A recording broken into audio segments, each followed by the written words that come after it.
जीवनाच्या वाटेवर साथ देतात, मात करतात, हात देतात, घात करतात, तीही असतात माणसं. पाठीशी असतात, पाठ फिरवतात, वाट दाखवतात, वाट लावतात, तीही असतात माणसं. दूर राहतात तरी जवळचीच वाटतात, जवळ राहून देखील परक्यासारखी वागतात, तीही असतात माणसं. नाना प्रकारची अशी नाना माणसं ओळखायचीत कशी, सारी असतात आपलीच माणसं. हाय, नमस्कार मैत्रिणींनो. कालच ही एक सुंदर कविता वाचनात आली आणि खूपच रिलेटेबल वाटली आपल्या सगळ्यांशी, म्हणून म्हटलं चला तुमच्याशी शेअर करूयात. तर गुड मॉर्निंग मैत्रिणींनो.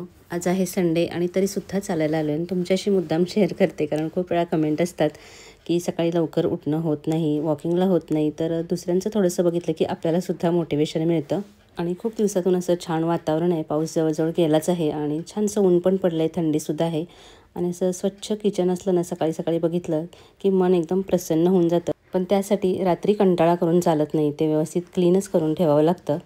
चला तर आजचा व्लॉग शेअर करता करता मगाशी जी कविता आपण ऐकली ना, तर त्याबद्दलसुद्धा गप्पा मारूयात. म्हणजे नेहमीचाच हा अनुभव आहे नाही का. म्हणजे अगदी जवळचीच असतात लोक, पण ती आपल्याशी ज्या प्रकारे वागतात ना, ते बघून खूप वाईट वाटतं. काही लोक खूप मतलबी असतात. जोपर्यंत त्यांचा काही फायदा आहे, त्यांचं काही काम आहे ना, तोपर्यंत ती आपल्याशी अगदी गोड गोड बोलत असतात. आणि एकदा का त्यांचं काम झालं की मग लांब राहायला त्यांना बरोबर जमतं. आणि काही असतात की ती नुसती दिखाव्याची असतात. म्हणजे वरून वरून तर दाखवतील की आपल्याशी किती चांगलं आहोत म्हणून, पण मनातून मात्र आपल्याविषयी अजिबात चांगली भावना नसते. खरंच अगदी हाताच्या बोटावर मोजणे इतकी लोक असतात की जी आपल्याशी चांगलं वागतात, आपल्याविषयी त्यांची चांगली भावना असते. इतर ठिकाणी तर फक्त द्वेष, जेलसीच असते.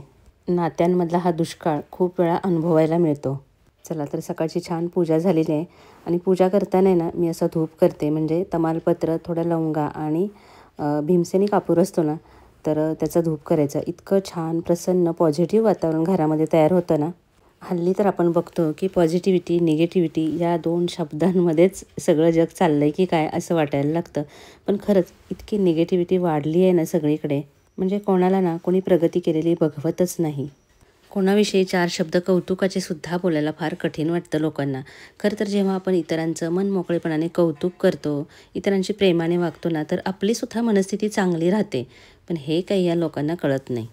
काही लोकं तर बिनधास्तपणे बोलतात की फोन करायला मला वेळ मिळत नाही. काय बोलायचं अशा लोकांना? पण आपण समजून जायचं, आवड असली की बरोबर सवड मिळते. त्यामुळे जी लोकं वेळ नसल्याचं कारण देतात ना, तर समजून जायचं आपण त्यांच्या आवडीचे नाही आहोत. चला तर आता सकाळीच एक पार्सल रिसीव्ह झालं आहे. नायकावरून मागवलेलं मी. तर आता थंडी बऱ्यापैकी पडायला लागली आहे आणि माझी स्किन ड्राय आहे. त्याच्यामुळे ड्राय स्किनची खूप जरा जास्तीचीच काळजी घ्यावी लागते, म्हणजे थंडीमध्ये तरी. त्यामुळं रेग्युलर मॉइश्चरायझर असतात ना, तर त्यापेक्षा अजून चांगले मॉइश्चरायझर वापरावे लागतात. तर तेच मागवलेत मी. तर ते मी काय आत्ता शेअर करत नाही, म्हणजे उघडून नाही बघितले अजून ते पार्सल. तर उद्या बघेन ते. तर आता वडे बनवायला घेते मी, कारण की वडे असतात ना, तर ते गरम गरमच दिले तर चांगले लागतात. त्याच्यामुळे प्रत्येकाला असे गरम गरम वडे देत असते. त्यामुळे जरा लवकरच सुरुवात करावी लागते. तर मगाशी जे मी बोलत होते ना, की आपल्याशी अशी वाईट वागणारी लोकं बघितली की मनाला खूप वाईट वाटतं. पण हल्ली मी हे सोडून दिले. आता चांगलीच मॅच्युरिटी आली आहे. आता मी समजून चुकली आहे की आपण कितीही चांगलं वागलो ना, तर ही लोकं जी असतात ना, तर ती वागायची तशीच वागणार आहेत. त्यामुळे आपल्या मनाला लावून घ्यायचं नाही. कारण आपण इमोशनल असतो, मग आपल्याला वाईट वाटतं आणि मग आपण ते मनाला लावून घेतो आणि मग उगीचच दुःखी होतो आणि या सगळ्याचा त्या लोकांवरती काहीच परिणाम होत नसतो. आणि आता आपल्याला थोडंफार इंट्युशनसुद्धा मिळतं की कोणाला आपल्याविषयी चांगली वाईट भावना आहे ते. आणि आता वयानुसार तेवढी मॅच्युरिटीसुद्धा आली आहे. आता खोटी नाती, खोटं काही नको वाटतं.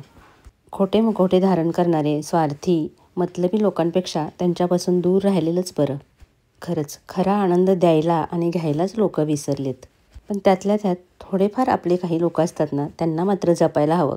चला तर आता या विषयावर खूप बोलणं झालं आणि हा विषयच असा आहे की याच्यावर कितीही बोललं ना तरी कमीच आहे. तर आता मी वडे करते आहे.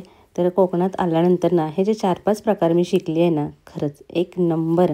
म्हणजे जसं की हे चिकन वडे आहेत ना, तर ते, त्याच्यानंतर काजूची भाजी, फणसाची भाजी. आणि इथंसुद्धा मी जुगाड केला आहे बरं का. म्हणजे वड्याचं पीठ नाही काढून आणलं आहे, तर चकलीचं पीठ थोडंसं उरलेलं होतं, ते चण्याचं पीठ होतं ते, आणि ज्वारीचं पीठ हे एकत्र केलं आहे आणि त्यापासून वडे बनवलेत. एक नंबर झालेत वडे. आणि मुद्दाम कॅमेरा आता मागं लावला आहे, कारण की पुढे बघा चिवताई आणि तिच्या पिल्लाचा एवढा गोंधळ सुरू आहे ना, इतकी दंगामस्ती सुरू असते. खूपच आवाज असतो खरंच. तिच्या चिवचिवाटाने ना एकदम वातावरण मस्त होऊन जातं. आणि हे सगळं बघता बघता ना मलासुद्धा स्वयंपाक करायला खूप मजा येते. आणि आता हे पिल्लू आहे ना मोठं झालं आहे बऱ्यापैकी, तर ते अगदी बाहेरच येते. तर चिमणी काय करते, त्याला पुन्हा आतमध्ये घेऊन जाते. बघा किती बाहेर आलं आहे बघा. भीती वाटते खाली पडेल की काय म्हणून. पण ते ना आता सारखंच बाहेर येतं आहे. बहुतेक त्याला उडायचं आहे. आणि ना रविवारी तर इथं पिल्लू होतं, सोमवारी पण होतं. आणि सोमवारी संध्याकाळी मात्र ते कधी उडून गेलं कळलंच नाही. खरंच मला इतकं वाईट वाटलं ना. हा रविवारचा व्हिडिओ केलेला आणि सोमवारी काही मी व्हिडिओच बनवला नाही. आणि माझं लक्ष पण नव्हतं एवढं. पण सोमवारी संध्याकाळी बघितलं तर पिल्लू पण नव्हतं. चिमणी संध्याकाळी येऊन बसली होती, पण दुसऱ्या दिवसापासून चिमणीसुद्धा नाही आली. रोजची सवय झालेली ना, त्यामुळे खूप चुकल्यासारखं वाटत होतं. चला तर आता संध्याकाळी ना बाहेर आलेली बाजारामध्ये. एका बड्डेला जायचं होतं, छोट्या मुलीचा बड्डे होता, तिला गिफ्ट पण घ्यायचं होतं. तर इथं ना खूप छान छान भांडी मिळतात. मी अधूनमधून इथला व्हिडिओ तुमचे शेअर करत असते. पण हे जे प्लॅटर आहे ना ते मला नवीन दिसलं आणि खरंच किती सुंदर आहे ना, पण खूपच कॉस्टली होतं. आणि याची काही मला एवढी गरज वाटली नाही, त्याच्यामुळे मी काही ते घेतलं नाही. पण थोडंसं युनिक होतं म्हणून म्हटलं चला तुमच्याशी ते शेअर करूयात. आणि खूप दिवसांपासून मला ह्या अशा ऑइल बॉटल घ्यायच्या आहेत, पण ऑनलाईन इथल्यापेक्षा मला स्वस्त वाटल्या म्हणून म्हटलं की चला ऑनलाईनच घेऊन टाकूयात. पण ही सुद्धा खूप चांगली होती. आणि फक्त काचेच्या घेण्यापेक्षा हे वरून असं स्टीलचं ज्याला कव्हर किंवा काय म्हणतात त्याला ते असतं ना, तर ते जरा म्हणजे या बॉटल पकडायलासुद्धा म्हणजे रिस्की नाही आहेत असं वाटतं. हे बघा ही जी काचेची बॉटल आहे ना, तर ती फक्त काचेची आहे, त्याच्यामुळं ती अशी हँडल करायलासुद्धा थोडीशी रिस्की वाटते. काचेच्या बरण्या वगैरे अशा घ्याव्याशा वाटतात, पण त्या रोजच्या रोज ना वापरताना खूप केअरफुली वापराव्या लागतील म्हणून मी त्या अजूनपर्यंत घेत नाही आहे.